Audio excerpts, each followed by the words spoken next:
নমস্কার ভিউয়ার্স, বিউটিফুলের পক্ষ থেকে আপনাদের স্বাগত। ভিউয়ার্স, আজ স্বামী বিবেকানন্দকে নিয়ে দু একটি কথা বলি, আপনাদের সঙ্গে শেয়ার করলে আমি একটু শান্তি পাই, কিন্তু ভালোও লাগে। ঘটনা হল ভিউয়ার্স, বিবেকানন্দ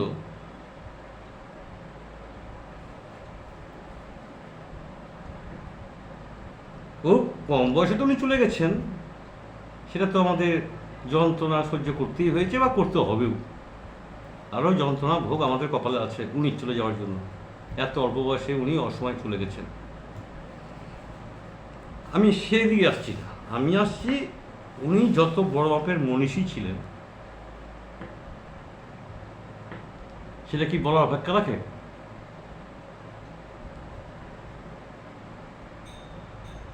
উনি হিন্দুদের ভেতরে জাগরণ সৃষ্টি করেছিলেন, হিন্দু সনাতনীদের ভেতরে। আজকে হিন্দু সনাতনীদের পরম সৌভাগ্য যে বিবেকানন্দের মতো একটা সন্তান আমাদের ঘরে এসেছিল, তাকে নিয়ে আমরা গর্বিত।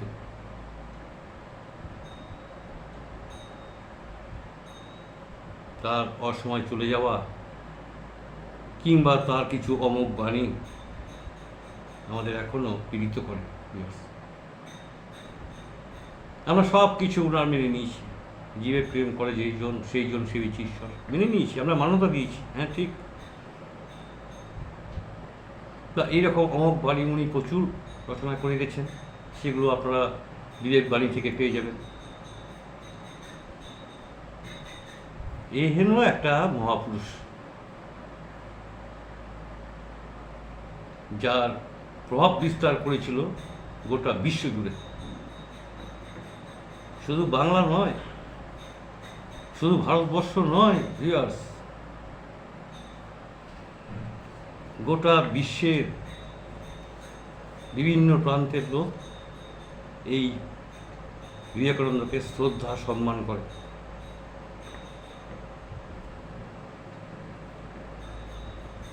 তার চলে যাওয়া আমাদের কাছে একটা দুর্ভাগ্য ছাড়া কিছু নয়। উনি ওমকারকে নিয়েও প্রচুর থিসিস করেছেন, ওমকে নিয়ে। আমার গুরুদেব স্বামী স্বরূপানন্দ তো অনেক পরে এসছেন, আসার পরে উনি ওই বিবেকানন্দ যে অসম্পূর্ণ যে করে গেলেন ওমকারের ব্যাপারটা, সেটা স্বরূপানন্দ এসে কমপ্লিট করলেন। এবং স্বরূপানন্দ বলে গেলেন যে I am the full stop. মানে আমার পরে যদি কেউ বা কোনো মহাপুরুষের আবির্ভাব হয়, আর যদি সেই মহাপুরুষ ওঙ্কার নিয়ে সাধন ভোজন করেন, তো আমার পর থেকে ওনাকে আসতে হবে। স্বামী স্বরূপানন্দ এটা বলেছি, আমি একটা বইয়ে পড়েছি ওনার, কারণ উনি একদম শেষ করে গেছেন চ্যাপ্টারটা, যেটা বিবেকানন্দ করে যেতে পারেননি। যার জন্য ভিউয়ার্স, আমার তো সবার উপরে আমার গুরুদেব স্বামী স্বরূপানন্দ, তারপরেই আমি বিবেকানন্দের স্থান রেখেছি, তারপরে অন্যান্য সব মনীষীরা। সেই বিবেকানন্দকে নিয়ে ইদানিংকালে যা হচ্ছে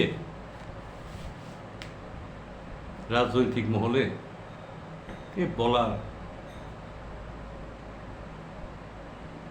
ভাষা নেই আমার। এই দল বলে আমার, ওই দল বলে আমার, না, উনি কারো নয়, উনি সবার। বিবেকানন্দ সবার। কে কাকে বুঝাবে বলুন? তাকে আমাদের আর কি দেয়ার আছে ভিউয়ার্স?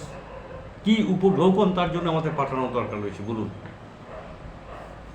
তার মৃত্যুবার্ষিকীতে বা জন্ম জয়ন্তীতে আমাদের একটা ফুলের মালা আর বিনম্র শ্রদ্ধা, এই তো আমরা নিবেদন করি।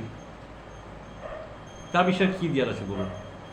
ওনার সেই পুঁথিগত যেসব অমোঘ বাণী লিপিবদ্ধ রয়েছে সেগুলোই আমাদের পর্যালোচনা করতে হবে বংশানুক্রমিকভাবে, তাই তো, এর বিষয়ে আর কি। তাকে নিয়ে এত রাজনৈতিক হুল্লোড় করার কোনো যৌক্তিকতা নেই আমি মনে করি। আমি যদি ভুল হই ভিউয়ার্স, আপনারা নিশ্চয়ই কমেন্ট করবেন, নিশ্চয়ই কমেন্ট করে আমার ভুল বুঝিয়ে দেবেন। আমি কোনো রাজনৈতিক দলের সঙ্গে যুক্ত নই, আমি একজন অরাজনৈতিক ব্যক্তিত্ব, কিন্তু এই মহান মনীষীকে নিয়ে যেভাবে রাজনীতির আঙিনায় টেনে আনা হয়েছে এটা কাম্য নয়, আকাঙ্ক্ষিত নয়, আমি এই মনে করি। তার জায়গায় তিনি আছেন, তাকে সম্মান প্রত্যেককে দিতে হবে। আপনারা কি বলেন ভিউয়ার্স, আমাকে জানাবেন। আমি ভুল বলছি না ঠিক বলছি? যদি ভুল বলি তাহলে আপনারা কমেন্ট বক্সে লিখবেন যে না, ওনাকে রাজনীতিতে আসতে হবে, আপনি লিখবেন আপনারা, বা আপনি বলবো আপনার ভুল হচ্ছে, ওগুলো ধরিয়ে দেবেন। যাই হোক ভিউয়ার্স, তাকে আমি বিনম্র শ্রদ্ধা জ্ঞাপন করছি। বিলেই থাকবে, তার সংসারের অভাব অনটন আজও আমাদের তাড়া করে বেড়ায়, আজ আমাদের খাটতে হয় তার জন্য। সেই মনীষীকে নিয়ে আমরা যেন আর নিচে না নামি ভিউয়ার্স, কালের বিবর্তনে সব যেন হারিয়ে না যায়। আর আমরা কদিন থাকব, কিন্তু বিবেকানন্দ যেন সনাতনী হিন্দুদের কাছে একটি উজ্জ্বল নক্ষত্র।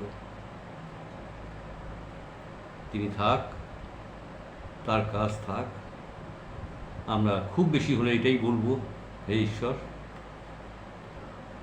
উনি চলে গেছেন, তার আত্মা যাতে শান্তি হয়।